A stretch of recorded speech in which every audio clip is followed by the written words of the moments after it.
Bueno, buenos días a todos. Muchas gracias, primero que nada, al Centro Inbanaco por la invitación a este simposio.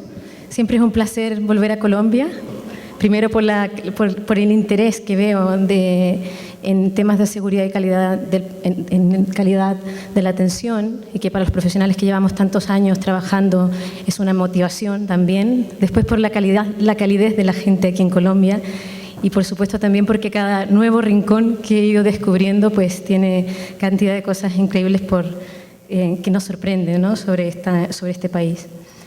Para los que no conozcan nuestra institución, la Fundación Avedis Donabedian, que hace más de 25 años está trabajando en temas con el objetivo, con la misión, no sé si se ve, de colaborar con los profesionales, con los centros, con las administraciones. Trabajamos mucho con los gobiernos, intentando promover la mejora de la calidad, tanto en el ámbito de la salud como en el ámbito social. Tenemos bastante experiencia en nuestra presencia internacional, es decir, tenemos muchos proyectos a nivel de España, pero también a nivel europeo. Particularmente en este momento estoy participando en el proyecto Patient, por ejemplo, que son 4 países europeos en el que estamos intentando mejorar la formación, el currículum formativo de los alumnos de medicina, con el objetivo de mejorar sus conocimientos, sobre todo en temas de seguridad del paciente, comunicación, transferencia de información clínica. Y también en el proyecto Empathy, que ha sido además estratégicamente muy importante para nosotros como fundación, en el que estamos intentando conocer cuál es la situación, cuál es el estado del arte en cuanto al empoderamiento de los pacientes en su atención, ¿no?, y cuál es el impacto en términos de resultados clínicos, en términos de utilización de servicios sanitarios y también de costes, ¿por qué no? Y de alguna manera esto va a ser pues, el tema que se hablará durante los próximos años, y cómo este empoderamiento también influye en la mejor seguridad de nuestros pacientes. Formamos parte del Consorcio Latinoamericano de Innovación, Calidad y Seguridad, en el que hemos estado impulsando diversas iniciativas, como es la campaña Dios Bacteremias, que en su primer año ha conseguido reducir la sepsis por catéter en más de un 50%. Tenemos diversas actividades formativas y seguramente saben que tenemos una sede en Bogotá, donde hemos ido desarrollando en los últimos años diversos tipos de actividades y de programas de formación y de acompañamiento a centros y profesionales. Nuestro modelo, por el hecho de que estamos vinculados a la Universidad Autónoma, tenemos un vínculo formal con la Universidad Autónoma de Barcelona, es el modelo de investigaciones-acción. Es decir, a medida que vamos identificando nuevas estrategias que funcionan en calidad, promovemos la evidencia basada, la calidad basada en la evidencia. Por lo tanto, a partir de estas evaluaciones, de esta identificación de qué es lo que funciona en calidad, promovemos diversos tipos de proyectos. Tenemos esta estrategia que también les invito a conocer, IPRAC.net, que básicamente lo que busca es mejorar el conocimiento, mejorar la comunicación entre profesionales de Iberoamérica en diversos temas de calidad y seguridad del paciente. Pueden encontrar diversos recursos tan específicos como el uso racional de contenciones, como la vía aérea difícil, como la comunicación de eventos adversos a pacientes, etc. Por lo tanto, antes de empezar mi exposición respecto a los beneficios que puede tener la metodología Lean Six Sigma, que es como nosotros la hemos estado aplicando en nuestra institución, permítanme reflexionar sobre algunos imperativos para el cambio que tenemos en este momento, por ejemplo, respecto al aumento del gasto sanitario y de los costes en salud, que en primer lugar se relacionan con el aumento de la expectativa de vida. Tenemos pacientes más mayores, complejos, con comorbilidades, polimedicados, desarrollos tecnológicos que nos han dado la oportunidad de acceder a tratamientos que hace unos años eran impensables. También hay un aspecto muy importante de que sabemos que existen ineficiencias en nuestros sistemas, ¿no? A mí me parece muy interesante este artículo de Donald Berwick, donde hace mención de que en un estudio o en una estimación realizada en Estados Unidos, aproximadamente 20% del gasto sanitario se explica por despilfarros e ineficiencias, ¿no? Incluso es tan detallado el análisis que se puede asociar cuántos millones o cuántos dólares están asociados a estas diferentes causas de ineficiencias. Por ejemplo, la sobreutilización es decir, el sobretratamiento, el fallos en la coordinación de la atención, la importancia de la transferencia de la información, los fallos en la prestación, hasta qué punto estamos realmente aplicando la evidencia científica y de qué manera eso nos genera ineficiencia, la complejidad administrativa de nuestros sistemas, ¿no? Hasta qué punto eso también nos significa una gran fuente de despilfarro y de ineficiencia, fraudes, fallos de los precios y algunos aspectos que están más relacionados con el sistema sanitario americano, ¿no? En España yo he participado como asesora en este grupo de investigación del proyecto CONOCE, donde el objetivo básico era evaluar cuál era el coste de los errores, el coste de la no calidad, por eso se llama proyecto CONOCE, evaluar la incidencia por una parte basándonos en los indicadores de la HRQ mediante el acceso al conjunto mínimo de datos y los costes asociados a estos eventos, ¿no? Pues los resultados, que incluyeron alrededor de 250.000 episodios, con un coste de 1.300 millones de euros, de aquellos, aproximadamente 17.000 episodios, es decir, un 6,8%, sufrieron un evento adverso, lo que representa un 16% del coste total, ¿no? Y esto implica que el coste incremental medio que añade un evento adverso está entre unos 5.000 y unos 12.000 euros. De todos estos eventos adversos, 6 de los 10 eventos adversos con mayor coste incremental eran relacionados con intervenciones quirúrgicas o posteriores a intervenciones quirúrgicas.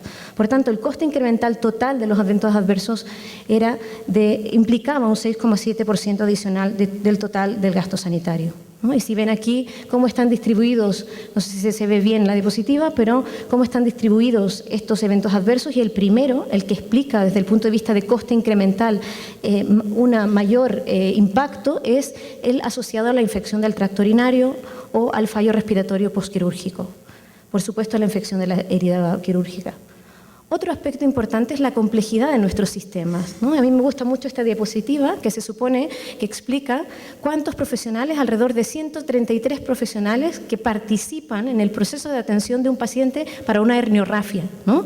Por lo tanto, nos hace hacer explícito cuán complejos son nuestros sistemas y, por tanto, como decía James Conway, ¿no? Es muy, diríamos, nuestros sistemas son demasiado complejos para esperar que profesionales sanitarios realicen su trabajo perfectamente el 100% de las veces, ¿no? Por lo tanto, la responsabilidad de los líderes de las organizaciones es de poner en marcha sistemas que apoyen esta práctica sanitaria segura, ¿no?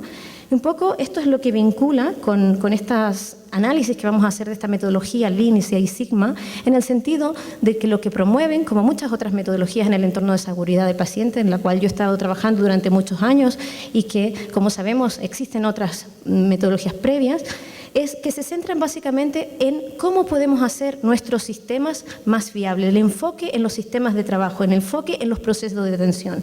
Y que en nuestra experiencia de los últimos 3 años trabajando, estas dos metodologías pueden complementar conjuntamente porque se afectan o se abordan aspectos operacionales y aspectos organizacionales. Vamos a ver un poco más en profundidad o en detalle qué es lo que nos ofrece la metodología Lean, ¿no? Se ha visto que la utilización de esta herramienta mejora la eficiencia, que ya hemos visto que es una necesidad en este momento para nuestros sistemas, ha conseguido resultados rápidos, y en esto sí que yo puedo decir en mi experiencia que es una de las grandes fortalezas de esta metodología. Son visibles estos cambios y además consolidables por los equipos de trabajo, porque implican a los profesionales de primera línea en su aplicación.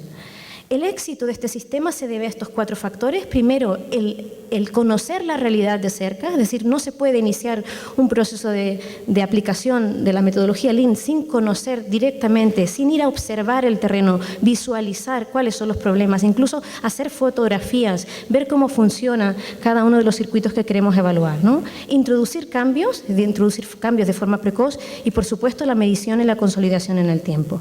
¿Qué significa Lean? Lean quiere decir magro, sin grasa, sin despilfarro. Por lo tanto, el foco fundamental está en cómo podemos hacer para reducir este despilfarro, haciendo lo que corresponde y sin demoras. Y, por supuesto, con un gran foco en la satisfacción y en la experiencia del paciente.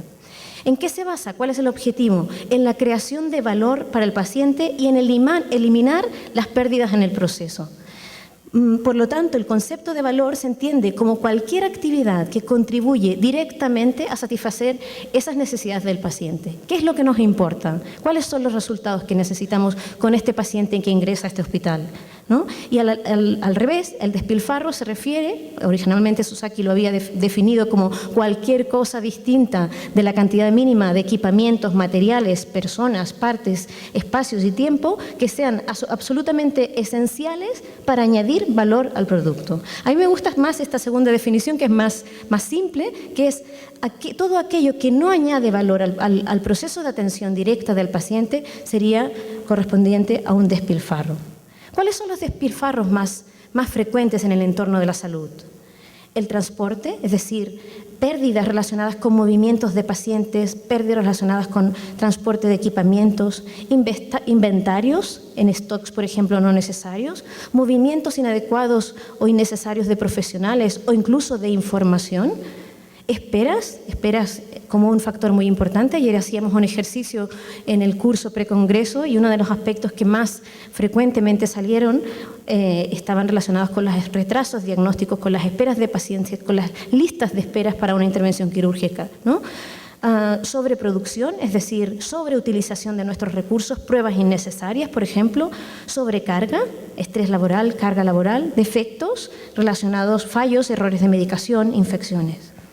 Por tanto, el primer objetivo de la metodología Lean está en eliminar justamente estos despilfarros o estas ineficiencias, entendiendo que habrá una parte de actividades que son necesarias, que tal vez no añaden valor, por ejemplo, el tener ordenada una historia clínica, ¿no? Que ayer comentábamos con los compañeros que estaban en el curso, que aquí muchas veces tienen que perder bastante tiempo en todo un proceso de ordenación de la historia y de registro, ¿no? Es una actividad necesaria, pero realmente que no añade valor al proceso asistencial.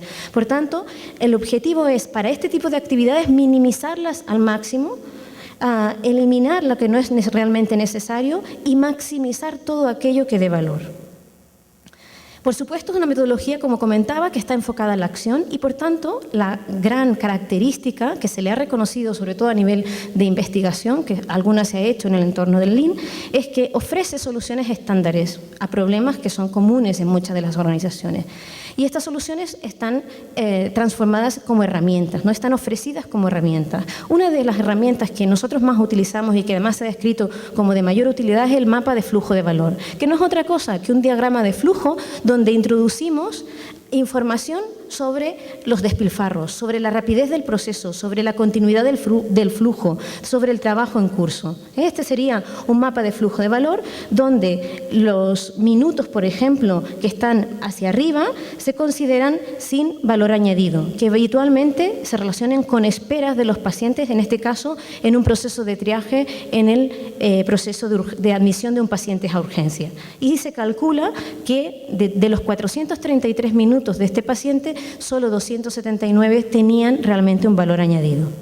Este fue uno de los mapas de flujos de valor que hicimos ayer con los alumnos del curso, donde identificaban el tiempo que se perdía durante los procesos de traslados de los pacientes dentro de un hospital, ¿no? Esta es otra herramienta, el diagrama de Spaghetti, que también es una fórmula para analizar ineficiencias que se relacionan con los movimientos dentro de una organización, tanto centro de atención primaria, centro sociosanitario, hospitalario. En este caso es una planta de hospitalización donde podemos dibujar, seguir a los profesionales y hacer observaciones respecto a este dibujo, ¿no? Por ejemplo, aquí un departamento de patología, se supone que mientras más gruesas sean estas líneas que se han trazado, pues nos indica mayor concentración de movimiento y, por tanto, posibles fuentes de ineficiencia. ¿Por qué? ¿Por qué estos profesionales se movilizan tanto? ¿Qué es lo que van a hacer? ¿Cómo podemos intentar acortar estos movimientos, ¿no? O también que corresponde a los movimientos dentro de una unidad de urgencia para una enfermera de triaje. Este es otro método, otra herramienta que también se ha utilizado, que ayer también la aplicamos, es la fórmula de aplicar el ciclo PHBA, ¿no? Es decir, esta fórmula que tenemos en los ciclos de mejora continua, de cuando proponemos una acción de mejora, pilotarla, probarla en un paciente, probarla en un turno y luego ir generalizándola dentro de la unidad, ¿no? Aquí tenemos bastantes experiencias de haber utilizado este tipo diríamos, de ciclo en el ámbito de la seguridad del paciente. Por ejemplo, en la implementación del listado de verificación, que se ha recomendado progresivamente ir implantándolo y adaptando a las características propias de la organización. ¿Cuál es la característica de este método A3? Que lo que plantean es que todo este plan, este proceso de planificación, debería caber en una hoja de tamaño A3, ¿no? Que serían como dos folios normales, ¿no? Pues, ¿con qué objetivo? Con el objetivo de ser concretos, muy concisos, definir el problema muy claramente, qué es lo que yo quiero trabajar, ¿no? Y por lo tanto, además, comunicar con nuestros profesionales dónde estará nuestro foco de acción. Este es un ejemplo de una planificación A3 para la reducción de la estancia hospitalaria en una unidad de urgencias, ¿no? Y por lo tanto lo que hacemos es analizar cuál es la situación actual, normalmente aquí se incluye un mapa de flujo de valor, cómo querríamos el futuro, cuál es nuestro objetivo, un objetivo cuantitativo que podamos medir en un tiempo determinado, cuáles son las causas de este problema actual y cómo vamos a hacer ese seguimiento. Por lo tanto, es una fórmula que nos ayuda a ser más ágiles en los procesos de planificación. Desde nuestra experiencia en la Fundación y además apoyándonos en lo que dice la literatura sobre qué fracasa en las estrategias de mejora de la calidad, muchas veces está en excesivo tiempo en los procesos de planificación y de diseño de muchos de nuestros circuitos, ¿no? Estos son ejemplos de los, diríamos, de la herramienta, de la aplicación de la herramienta 3 ayer en nuestro curso. Lo que decía, ¿no? ¿Qué fracasa en nuestras estrategias de mejora? Una de las cosas que se ha descrito es el tiempo, que alargamos mucho el proceso de diseño, de planificación y realmente nos tardamos en ir a la acción. Y por lo tanto, lo que promueve esta metodología es que seamos ágiles, rápidos. Hay otra serie de herramientas como las 5S, que básicamente aquí lo que abordan es el entorno. ¿Cómo podemos hacer nuestros entornos para que nos faciliten el trabajo del día a día y no que nos lo compliquen? Y bueno, pues aquí se promueve pues una herramienta muy sencilla con el objetivo de clasificar, que sería la primera S de SORT, clasificar todo lo que tenemos, eliminar todo lo que no nos sirve, organizar, asegurar que siempre tenemos todo el material disponible, limpiar, ¿no? Mantener el espacio diáfano, estandarizar, es decir, en nuestros procedimientos poder tener paquetes, ¿no? Como por ejemplo en la campaña Dios Bacteremia estamos promoviendo tener paquetes, carros, donde todo el material necesario para el procedimiento de inserción del catéter esté disponible a la mano y por lo tanto nos reduzca tiempos de atención y riesgo para el paciente. Y, por supuesto, la necesidad de mantener esta disciplina y este compromiso en el tiempo. Porque otra barrera que se ha descrito desde el punto de vista más de estudio de investigación en calidad es que muchas veces podemos mejorar en el momento que estamos encima, ¿no? Sobre una estrategia de calidad, pero luego se reduce el impacto cuando dejamos de estar ahí encima, ¿no? Este sería un ejemplo de lo que nos permiten las 5S en el entorno. ¿Cómo podemos hacerlo más fácil, ¿no? Muchas veces imagino que les puede haber pasado que se dificulta mucho en unos entornos desordenados, ¿no? Poco diáfanos, en el que los tiempos de atención también se alargan. O incluso para kits o paquetes de procedimientos específicos que tengamos en nuestras unidades.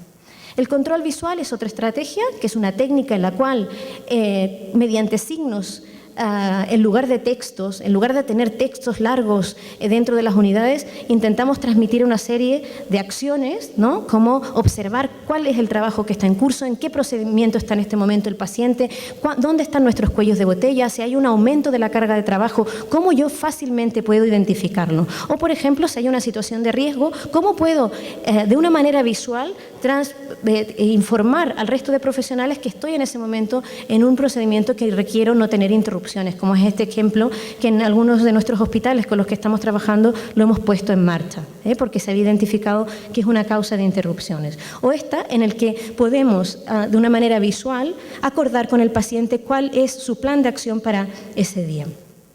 La semana Kaizen, de alguna manera, es lo que promueve que esta implementación sea rápida, porque se plantea que durante una semana todos estos cambios que hemos podido identificar en la planificación se pongan en marcha, liderados por un profesional que tenga conocimiento en el área concreta, que conozcan y por lo tanto que estén implicados los profesionales de primera línea.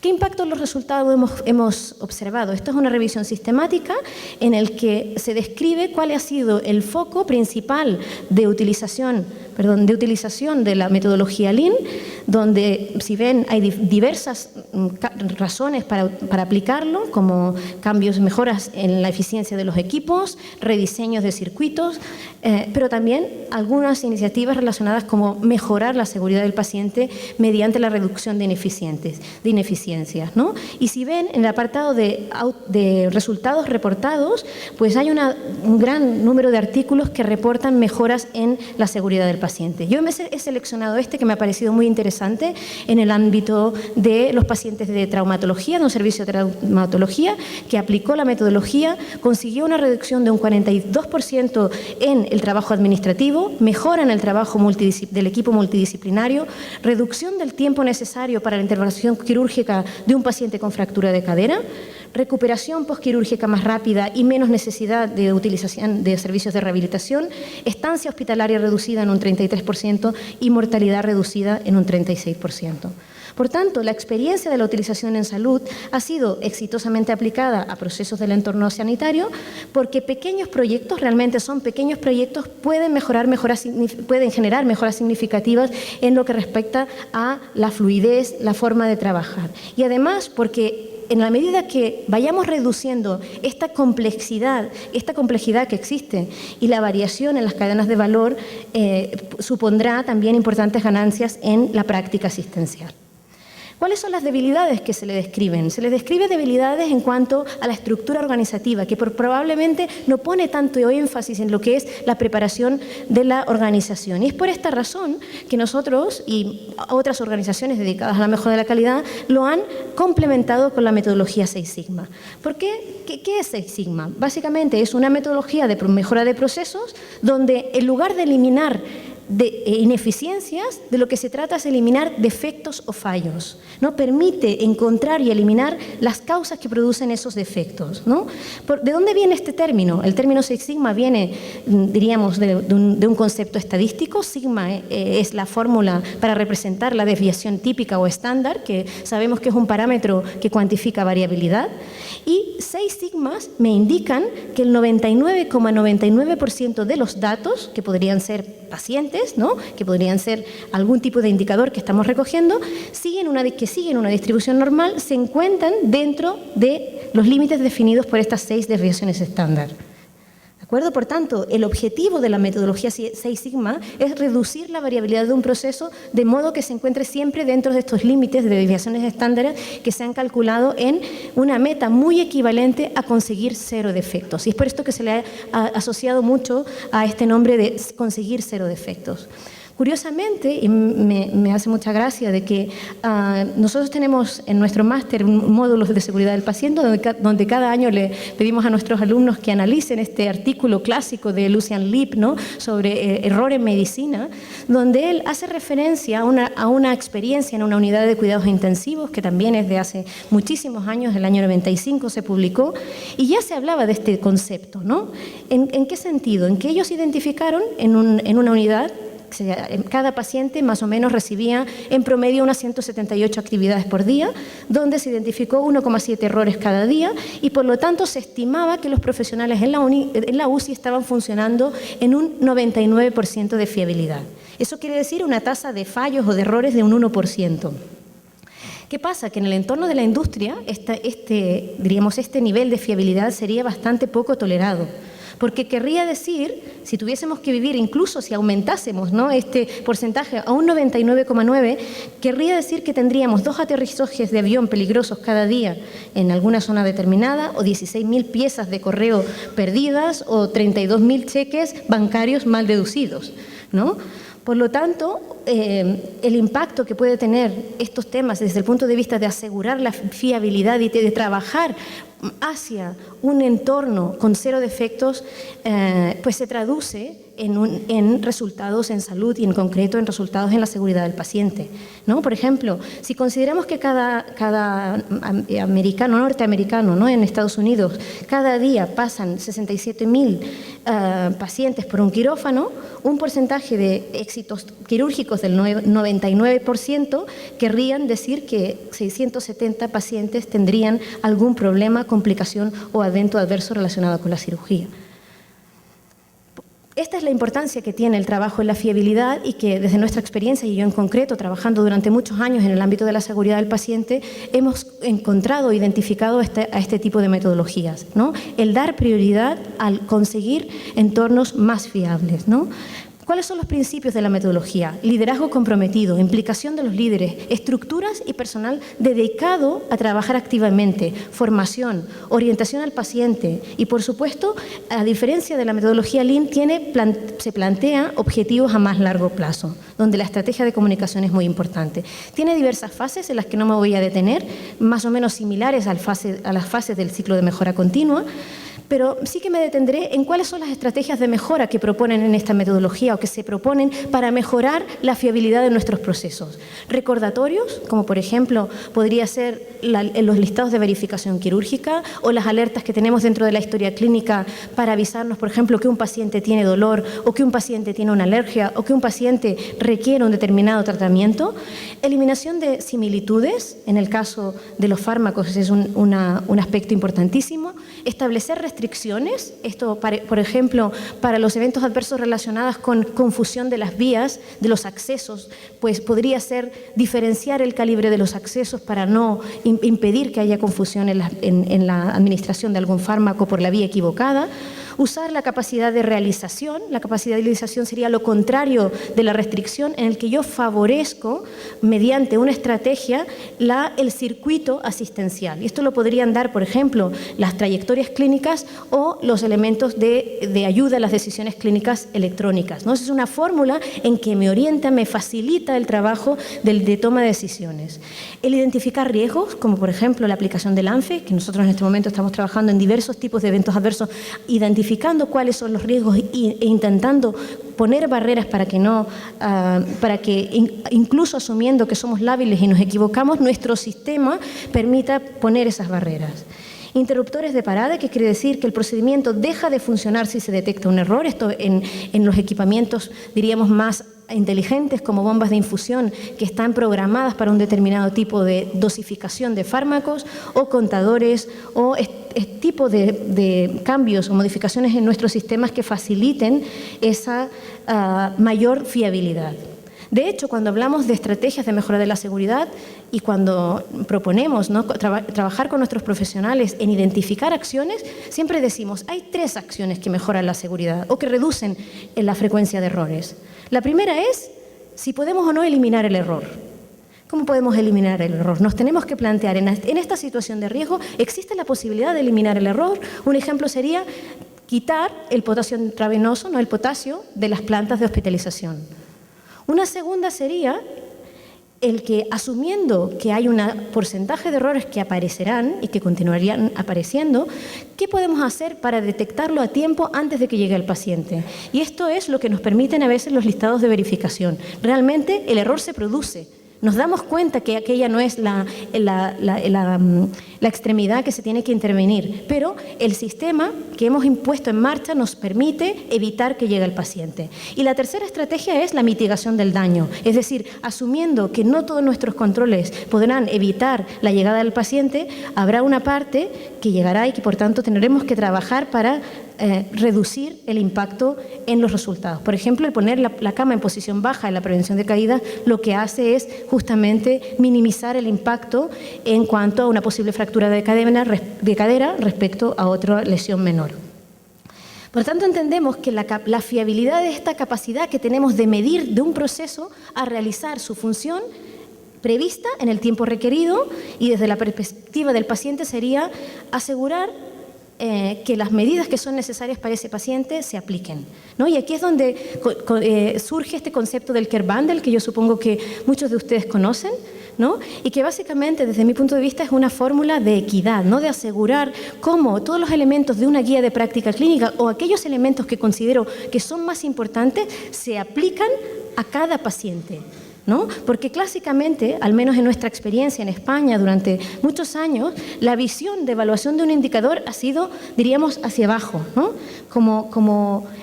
Para cada uno de los elementos de atención, ¿no? Si estamos hablando, por ejemplo, de identificación de la vía aérea difícil en un paciente, podríamos decir que si estos son nuestros pacientes, el 1, 2, 3, 4 y 5, el primer elemento podría ser el detectar la historia de intubación difícil de un paciente. El segundo elemento, identificar, ¿no?, algún tipo de parámetro antropométrico alterado. Pero realmente lo que me interesa es que cada paciente reciba todos aquellos elementos de aquella guía de práctica clínica, independiente de cuál sea, o todos aquellos que son relevantes o que son considerados claves en mi unidad. Pues de alguna manera el concepto de Care Bundle lo que nos ha hecho ver es esta necesidad de que si evaluamos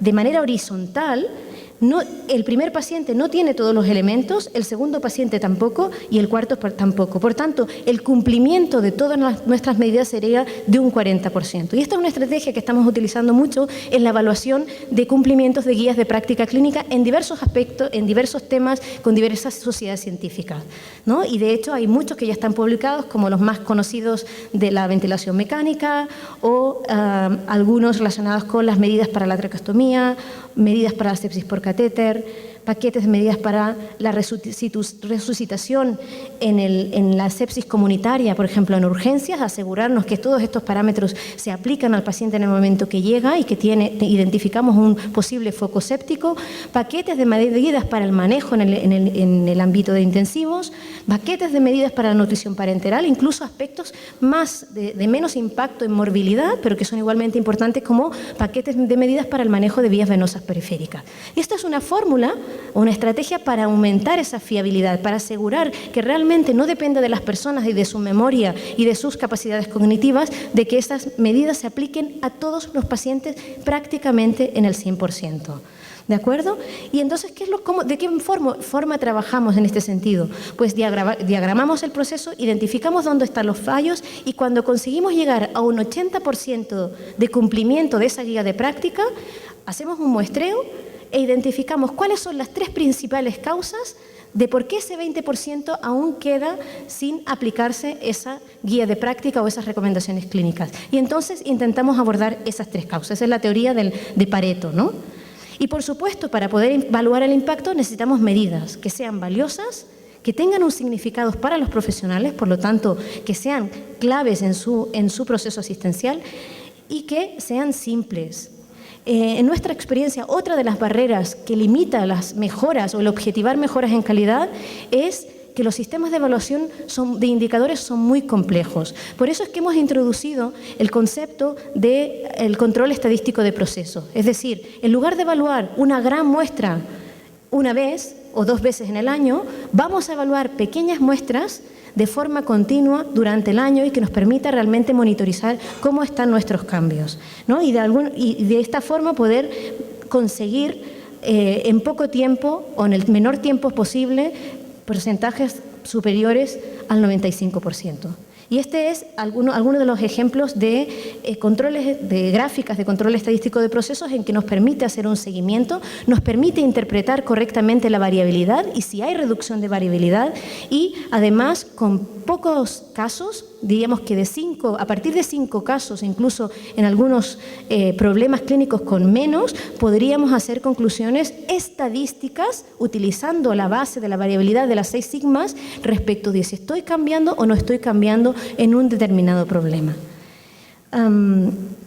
El impacto en los resultados en cuanto a esta metodología, pues se han comprobado, se ha conseguido en un tema tan difícil que para nosotros allí en Cataluña ha sido muy difícil conseguir, pues en esta experiencia han llegado a 98% de cumplimiento y se ha mantenido durante 18 meses en la higiene de mano, infección del sitio quirúrgico por cirugía colorectal consiguiendo porcentajes del 5 o infección o neumonía asociada a ventilación mecánica 0 durante 10 meses. En nuestra experiencia, en lo que es nuestra experiencia de aplicación de estos proyectos, hemos conseguido muchos indicadores a niveles del 100%, como efectividad del tratamiento farmacológico en pacientes con dolor agudo intrahospitalario, el grado de instauración analgésica, la aplicación de leva 3 veces al día, reducción del dolor en más de un 75%, mejora del cumplimiento de las medidas preventivas a caídas en un 95%, y además asociado a una reducción significativa del uso de contenciones, porque hemos promovido que realmente el usar contenciones no es un método de prevención de caída, mejorar el porcentaje de tiempo de atención de enfermería en un 10 y un 20%, porque se ha comprobado que a más tiempo al lado del paciente los resultados en morbimortalidad dentro de 30 días se reducen y, por tanto, pues realmente hay un impacto y unos beneficios de su utilización.